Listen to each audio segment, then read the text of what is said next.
Aqui eu percebo, no texto, utilizações de expressões da expressão típica de uso, uma ferramenta importante do advogado, que é pela ordem. Não é?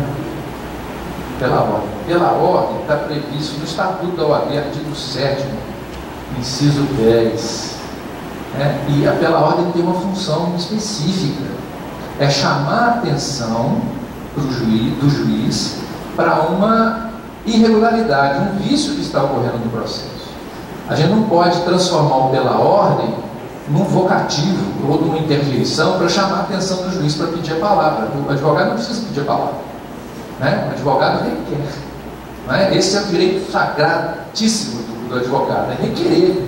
Ele não precisa pedir a palavra para o juiz, a não ser que o juiz não conceda. Então, pela ordem, meritíssimo, eu desejo ter a palavra, eu requeiro a concessão da palavra, né?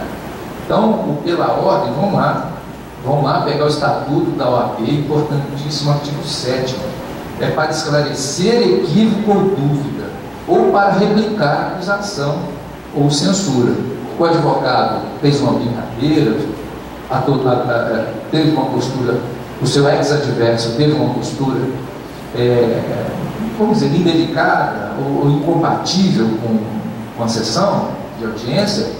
Meritíssimo, pela ordem, gostaria que Vossa Excelência dissesse ou repreendesse o advogado por causa disso ou aquilo outro. Pela ordem, meritíssimo, a preposta da empresa está fazendo sinais para testemunho, né? Ou quando se o juiz também rebater alguma postura equivocada do magistrado. Pela ordem, meritíssimo, gostaria que registrasse na ata isso, aquilo outro. Então, pela ordem não é para pedir a palavra. O processo, como eu disse, no processo do trabalho impera o princípio da oralidade, não é? Então, o processo é uma relação dialogada, né? O processo é dialética e diálogo. Então, vamos conversar. Mas se usarem de forma equivocada, não vai ter problema. Pelo menos lá na justiça do trabalho, fiquem tranquilos. Mas é bom saber. O outro ponto é o vocativo, né? O juiz é meritíssimo. Esse que é o vocativo. O pronome de tratamento é Vossa Excelência. Aí, por tradição, corruptelo talvez, o pronome de tratamento Vossa Excelência virou vocativo. Sem o vossa virou excelência. Excelência transformou o pronome de tratamento em vocativo. Então é importante que saiba isso também, para a gente saber o que a gente está falando lá, né?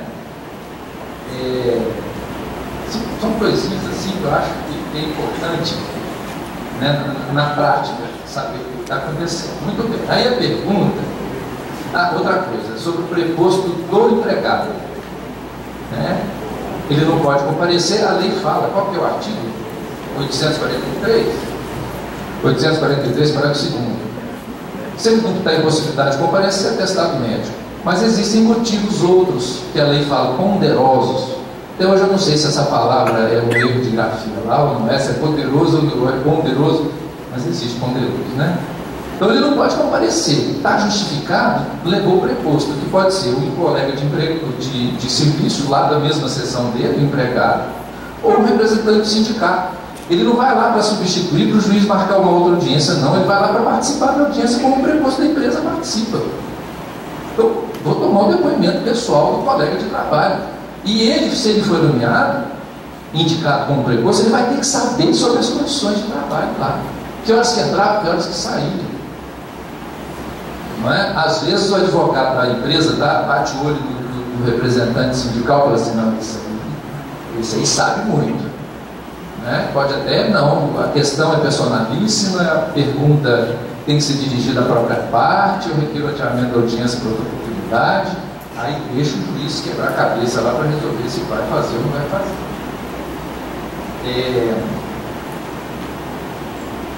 Agora, respondendo à indagação, revelia juntado ou não na contestação.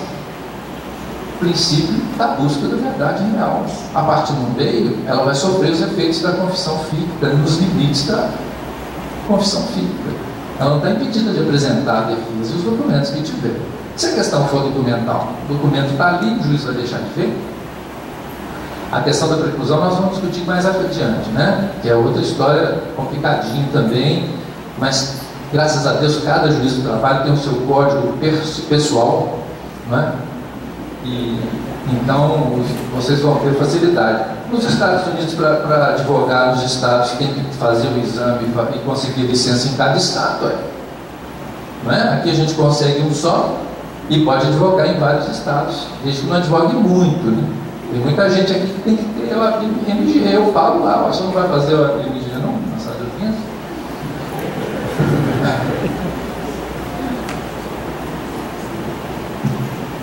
Bom, a parte não está presente, o preposto não veio da empresa, mas o advogado tem poderes para transigir. A causa está perdida mesmo, ou grande parte perdida, ele vai lá, vou fazer um acordo.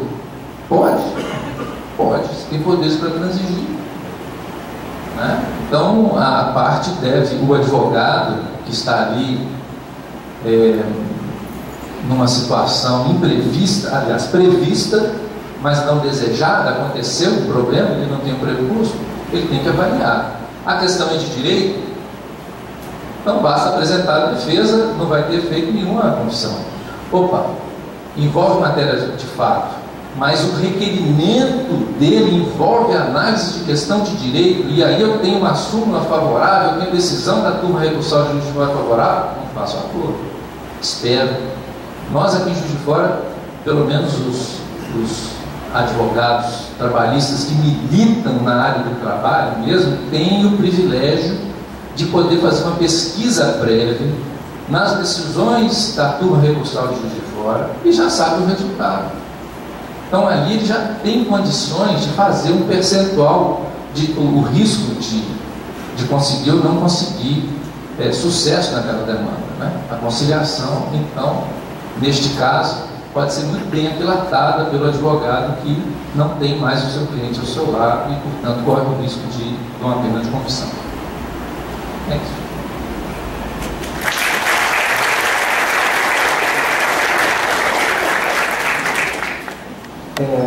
Tendo visto a manifestação dos magistrados, vamos passar para a quinta situação, que seria a incompetência, exceção de competência e o foro de eleição. Vamos tratar agora de um incidente processual denominado exceção de competência, que ocorre quando o autor da ação não observa as regras de competência territorial previstas no artigo 651 e seus parágrafos da CLT. Importante ressaltar que no processo do trabalho não é facultado às partes da relação empregatícia instituir cláusula prevendo foro de eleição, pois as regras de competência territorial são de ordem pública, portanto, interrogáveis pela vontade das partes.